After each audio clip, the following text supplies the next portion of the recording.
Let's start at the beginning. Born in Omaha, Nebraska, in 1960, and then Right. you kind of zigzagged across the country.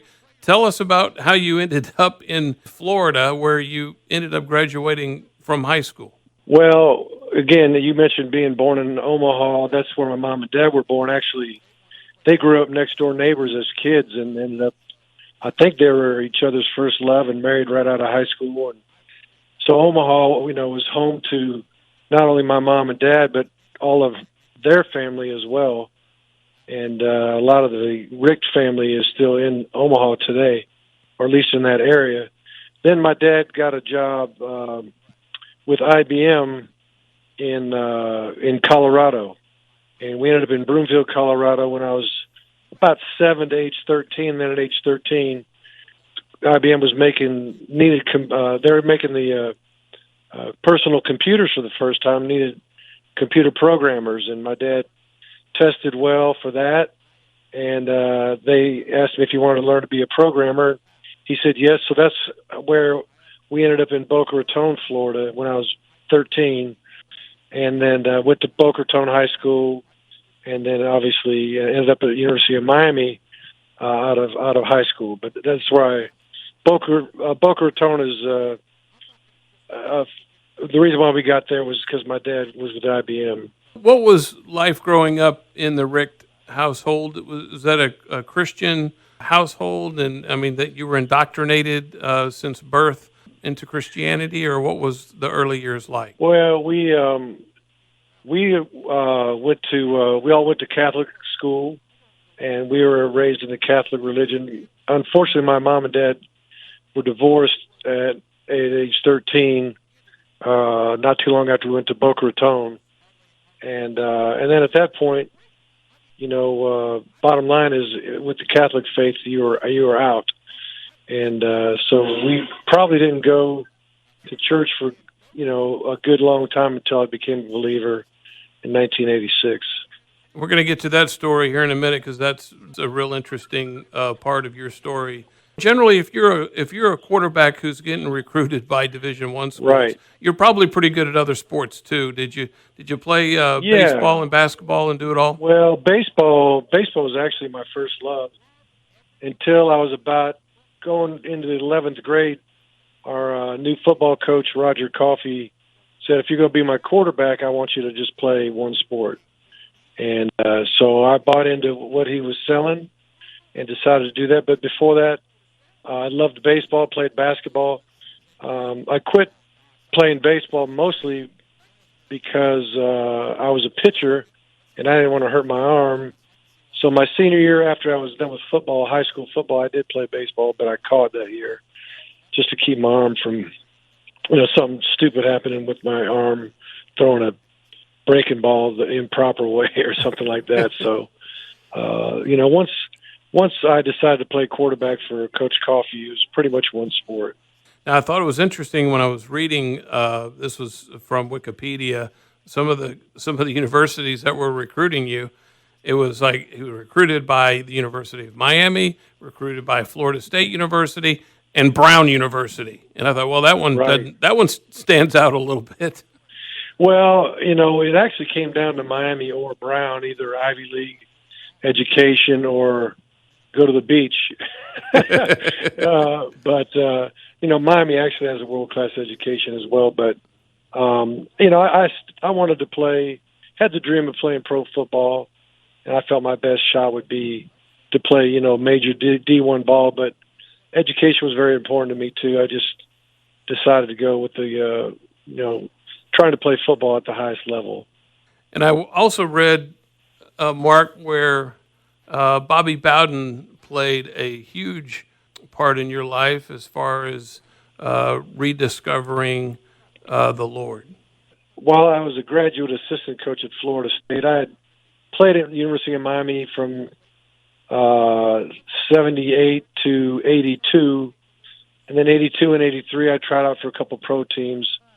And or maybe 83, 84. 85, I became a graduate assistant coach at Florida State.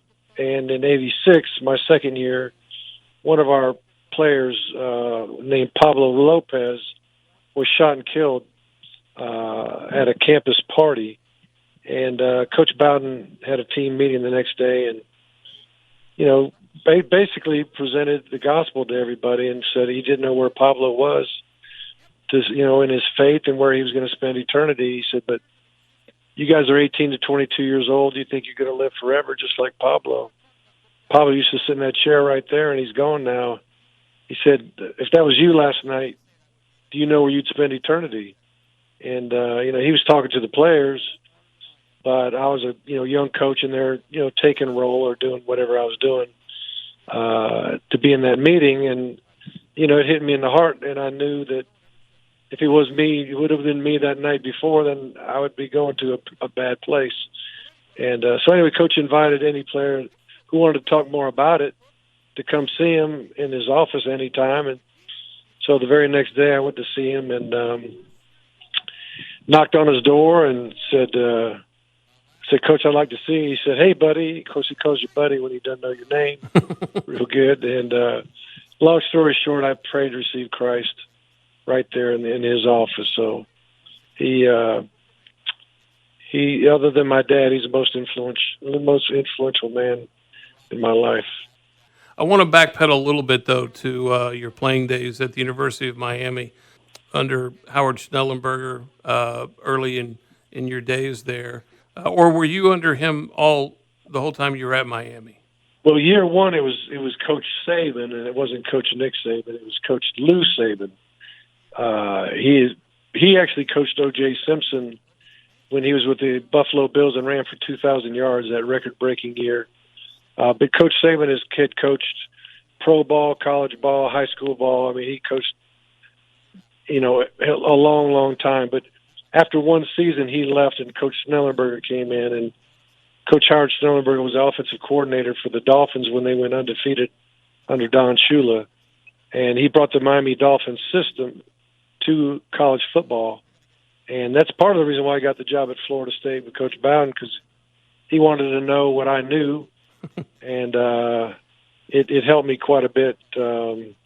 Just the amount of football I learned from Coach Schnellenberger was unreal. Well, folks in Oklahoma have just a brief history, of course, with Coach Schnellenberger a couple of decades ago. But while you were at Miami, and you were obviously a really highly sought-after high school quarterback out of Boca Raton, and you had some skill, but, man, you kind of fell in line behind some pretty good names who played quarterback at Miami. Right.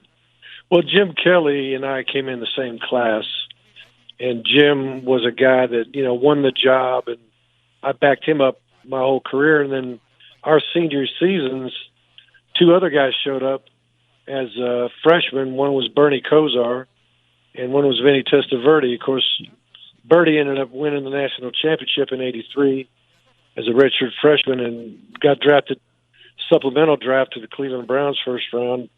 Vinny Testaverde was the first pick of the draft to Tampa after he won the Heisman. And, of course, Jim Kelly was first-round pick to Buffalo, but he decided to go to the USFL for a minute before he finally, landed back in Buffalo. But so I got behind some pretty good guys. And then when I went to the NFL, the first camp I went to, John Elway was there. the next place I went was the Miami Dolphins, and Dan Marino was there. So I was probably the fifth best quarterback in the world at the time. I just didn't get a chance to prove it. Boy, if you had the relationship with the Lord then that you did a few years later, you might have been asking him why. Why did you? Oh, I figured out why. He knew I was going to coach quarterbacks and needed to know what a good one looked like. Oh, that's awesome. And you did, and we'll get to some more of that here in just a minute. So, when I sent an email to you, Mark, and asked for a little bit of information, and one of those questions was, what were a couple of things in your life that really brought a lot of stress on you and where you really had to call on the strength of the Lord to bring you through a time? And one of those actually was your first year as head coach at Georgia. Why was there such stress on you at that time in your first year as the head coach? Well, anytime you move a position from position coach to coordinator or coordinator to head coach, there's always a learning curve. I mean, I got a chance to watch Coach Bowden for 15 years and learn a lot about being a head coach by watching him. But until you sit in the seat, you don't really feel the enormous responsibility, the weight of that responsibility till you get there. And so it was a time when I just got there. You know, your wife and kids are still back home, and you're in the hotel, and you're recruiting, and you're trying to get things going, and recruiting wasn't going too well. And you got boosters coming up to you saying that if you don't do any better in recruiting, we're going to start buying these players for you. And you're just going, wow, what did I sign up for? And I'll never forget being in the hotel room that I was staying in Athens, Georgia, and actually got down on my face and was really crying out to God, saying, God, you know, what have you got me into here? And I can't do it. And then, you know, in my spirit, you know, God said, you're right, you can't do it, but I will certainly be with you. And that's basically what he told Moses when Moses was like, Lord, why me? How can I possibly, you know, be the one to take, you know, your people out of Egypt? And I've blown it already. I'm not capable of it. And God just said, you can't do it by yourself. You need me, and just follow me and trust me, and everything will be okay. And, you know, it made life a lot simpler for me. It didn't make it necessarily easier, but it made simpler in that I knew what I needed to do, and that was to try to live a life that would please him. I think it's awesome that you recognize that, because a lot of people don't. You know, they'll try to plow through thinking that, yeah, I can do this on my own, and they don't learn the lesson necessarily. And I know that there are plenty of examples in the Bible of God rewarding. I think actually I just may have read one of those stories this morning. It was Solomon, in fact, that I was reading. You know, when God told him, I'll give you anything you want. And what did Solomon ask for? He asked for wisdom in guiding his people. And it was just, Right. it was one of those awesome lessons. But yet then God said, you know what? You didn't ask for it, but I'm going to make you one of the richest men in the world. And Sure. I see that in your story, Mark, and some things will continue to unfold here as we go, because you had instant success, really. I mean, you know, took over in '01, but man, in '02, you know, it was Georgia's first conference championship in 20 years. First ever outright SEC East Division championship. So, I mean, things were rolling pretty good early for you. Oh, it was, and you know, really enjoyed my time at Georgia.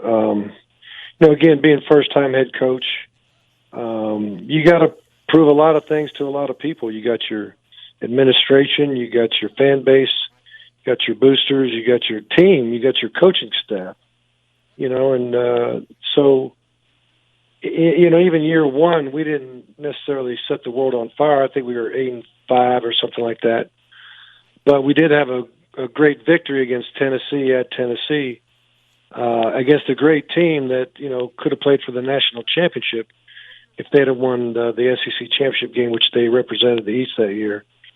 And it was one of those games where, you know, it was a tight ball game and going back and forth, and we looked like we were going to win the game at the end, and they threw a screen pass with less than 2 minutes to go that went like 80 yards for a touchdown. Looked like they were going to win the game, but we came back, found a way to come back and win it, and did it in, you know, style, so to speak, and so it was one of those games where you know, people are like, well, maybe this guy knows what he's doing, maybe this staff knows what they're doing, maybe, you know, these kids can really do it. So it really helped us all believe that we could get it done, and certainly I couldn't have, you know, been that leader without trusting God with everything. One of the things I also enjoyed reading about you, Mark, is how you recruited, even though you were behind the eight ball in that first year at Georgia. You had decided, even though there was a popular practice in the Southeastern Conference of really oversigning players, you decided that wasn't going to be the route you took because you were looking out for those older players. Well, yeah, I mean, my goal wasn't to run somebody off to make room for the next guy. You know, if the young man was signed by the University of Georgia and did his part. Even if he wasn't maybe as good as you'd hope he was, we weren't going to try to run the kid off, and we were going to sign. We had 85 like everybody else, but sometimes if you don't oversign with the attrition, you end up with a couple numbers short. But I would take those extra numbers and reward a walk-on who deserved a scholarship. So that was a blessing to the team as well. When I asked you some of the most difficult things that you had done, and I certainly want to get to your family and what you have done there in regards to adoption, but you had mentioned that it was difficult to do a 40-day fast, but I noticed you said your first 40-day fast, and I have never done a 40-day fast. I think I may have done a 40-hour fast has been the longest I've gone. And that's really impressive that you've not only done it once, you've done it twice. I mean, that's what made you even want to do that in the first place?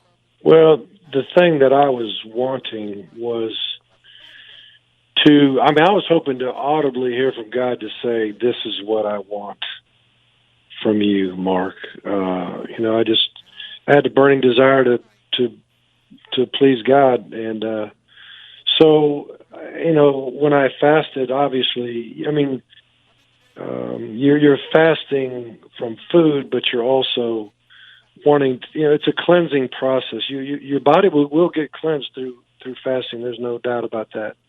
But also you want your spirit to be, cleaned as well. And so any unconfessed sin that I could think of, I was trying to make sure I'd bring before God and pray that God bring things to mind that I could confess.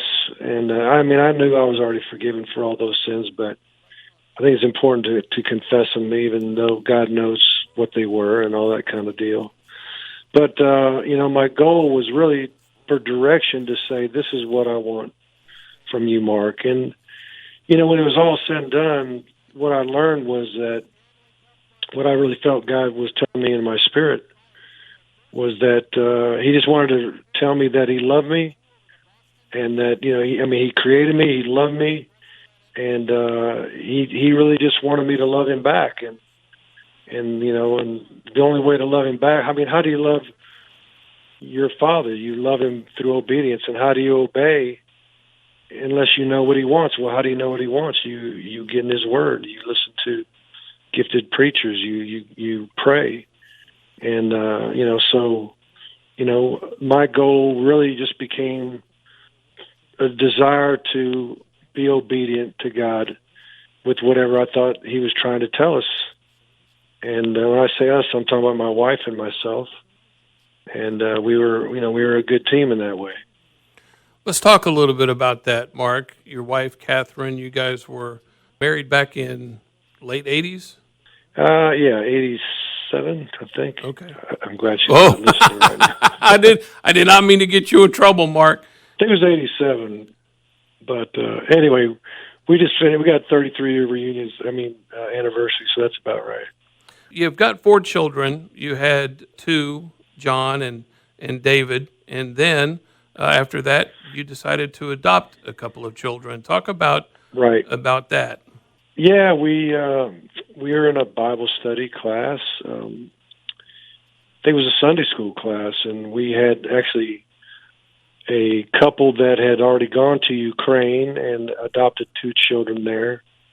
And but the subject was James talking about who's going to take care of the orphans and the widows, and it was the church. And the church is not the building; it's the people. We are the church, and so it kind of got put on our hearts to consider adoption. What can we do as a church, as a part of the church, to help the orphans and the widows? And we decided to talk to the Tadlocks, that was the name of the family, who had adopted. And Catherine's brother, Billy, and his wife actually went to the exact same orphanage and got to, while we were kind of mulling it over, long story short, we decided to do it. And it was quite a trip. I actually dropped Catherine off at the airport and let her go first because it was, getting ready for the football season, and I couldn't be gone for a month. And so she was there about 2-3 weeks, and then I came towards the end of the adoption process to go before the judge and do all the things that you had to do. But you talk about a leap of faith.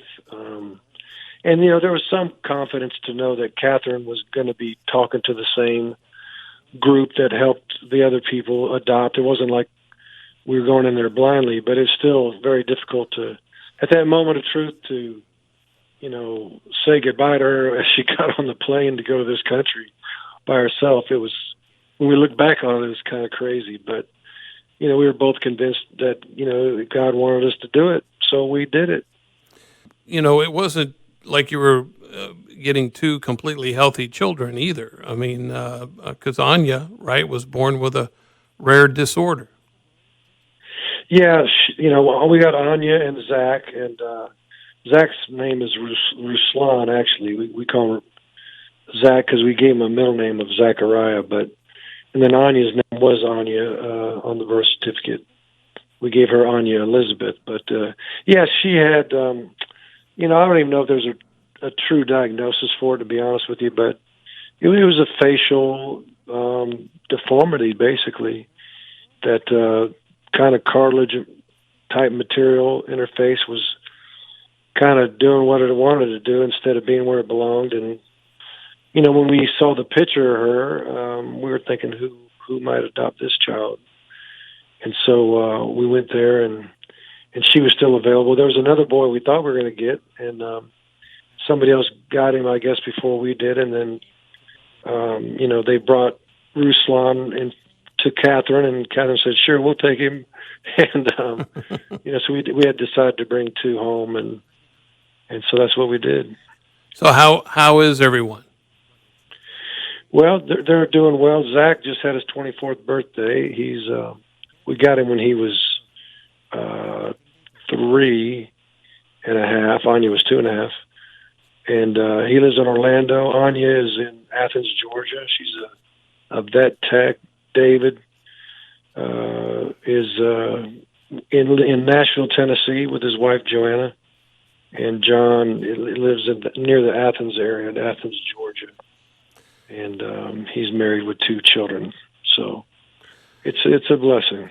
That's awesome. Well, obviously you were the head coach at Georgia for from 2001 all the way to 2015. So you can say whatever you want about this, but I got to ask, the end of your stint at Georgia, you finished a 9-3 record. I mean, you were 145-51 in your tenure as the Georgia head coach. So what happened at the end? Well, didn't win any national championships during that time frame. I think it's probably the best way to describe it. We averaged close to 10 games a year, victories, and but after time, if you don't win the game, then people are ready to give somebody else a shot. But those were wonderful years for us. 15 years of in the SEC and also in a great city that we raised our family. All of our children went to Prince Avenue Christian School. It was a K-12 school. We raised our family there, and it was a great community. We were blessed in a lot of ways. So, great players and great fans. And, obviously, if you're in a leadership position, not everything is going to be rosy all the time. But, for the most part, we enjoyed every bit of it. You say goodbye to Georgia. You say hello to Miami. Now you're back where you went to college. Was there any other choice for you, Mark, between Georgia and then, going to Miami, or was Miami the only place and first place you wanted to go? Yeah. Well, the other choice would have been to sit out at least a year. And that was my original plan, actually. And then when the Miami job already was open, but when they contacted me, them and, within the first 24 hours, there's probably 6 different schools that contacted me about possibly being the head coach. And I was getting ready to jump on a plane and visit this one and that one and the other one. And I just went to Catherine. I said, the only job I'd ever really consider at this point would be Miami. So I'm going to listen to what they have to say. And then we'll figure it out from there. But I heard enough good of what I needed to hear, and so we decided we were all in, and went to Miami. Again, kind of instant success. You were 9-4 in the first year, 10-3 in year two, and then year three rolls around, and you're off to a good start, but you end up 7-6 on the season, and then you're not coaching anymore. Well, I truthfully, I just ran out of gas. I mean, I was pretty fatigued when the Georgia thing ended, to be honest with you, and probably needed a year rest. But that Miami job wouldn't have been open the next year after hiring a brand new coach. So, went ahead and decided to do it. But within 48 hours of leaving Georgia, I was back in the saddle, going hard. And Miami, there was a lot of things that had to get done, and a lot of heavy lifting. I decided I wanted to call plays again and coach QBs again, and along with being head coach, and I just didn't take care of myself. I was grinding. I did better when I had our children in the home, because I'd always make sure I had time for the kids. But when it was just Catherine and me, we just were like, let's go, let's grind, and I grounded myself in the ground pretty much. Just didn't exercise, didn't eat right. Just was doing fundraising, coaching, recruiting, doing all the things that I just mentioned, as a position coach, play caller, just try to do too much. Mm-hmm. And it got to the point where I didn't feel, I was concerned about my health, and I didn't think I was the best person for Miami at that moment. So I told the AD that I was done. Well, and I guess you had a sense of maybe what was coming, because you suffered a heart attack last year. Yeah, not long after. And, what I learned about the heart attacks is that a lot of times one of the symptoms prior to a heart attack is extreme fatigue.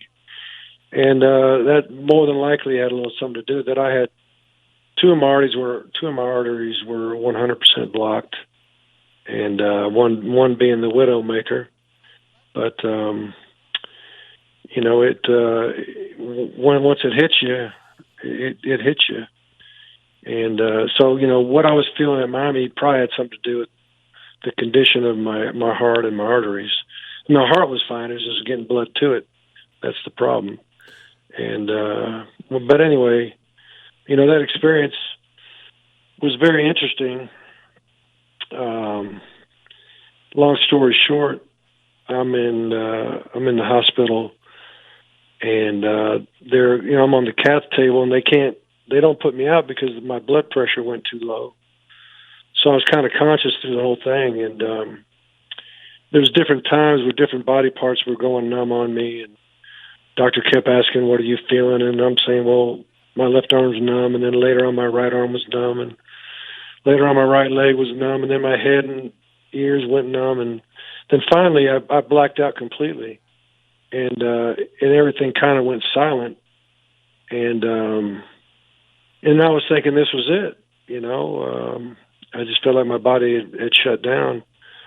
But the beauty of it was the peace in my spirit that I was feeling at the time. I knew where I was going, and I was excited about it, and I was going to be with Jesus, and now my body, I was still kind of gasping for air and crying out and all that, but in my spirit, I knew where I was going, and it was a great confirmation of the decision I made in 1986 with Coach Bowden. So it was a blessing. You had mentioned to me in communication that your favorite scripture is Colossians 3:23. Why that one? I think it's simple to apply to your daily life. So many people are like, what do I need to do? God, what do you want me to do? What do you want me to do? And but God says in Colossians 3:23, whatever you do, coach, teach, be a plumber, be a bus driver. Whatever you do your work heartily, HEARTILY. Do it heartily. Do it the best you can, and do it unto the Lord rather than man. And so The bottom line is no matter what you do, he wants you to do your best and do it for him, not so much for man. And it's the greatest accountability that we can have. I mean, if you're only accountable when your boss is watching, then what are you doing when he's not watching? Or, a lot of people in their lives, their private lives, they think they have secret things that they do or secret times that they have. And if your accountability is to the Lord rather than men, then God sees everything, knows everything. And so if you truly love God and want to show him how you love him by obeying him, then you're going to like that accountability. So that's always been one that has meant a lot to me. Well, now you're applying that type of work to the ACC network. As soon as we get football back, you'll be in the booth. Exactly. I'm looking forward to it. We'll see what happens, but I think the country needs a little football about now, don't you? Absolutely. One other thing, I know that you're the spokesperson for North American missions. Tell us what that means and how can anybody get involved in that? Well, it's the North American Mission Board, and it's a compassion ministry in North America. But they'll do a lot of they'll get involved in a lot of things as far as crises, but also just day-to-day food bank type stuff and mission trips. People will take mission trips to different parts of America to help people out. But there's a website. If anybody just types in North American Mission Board, they'll be able to see everything they need to see to get involved. But it's something that I'm excited about. Well, listen, we look forward to hopefully getting to see you on the ACC network during the football season upcoming. And Mark Richt, thank you so much for your time on this podcast. And God bless you, Mark. And boy, you are such an impact have had such an impact to so many people. And I know you're going to continue to do that good work for the Lord. Well, I appreciate the opportunity.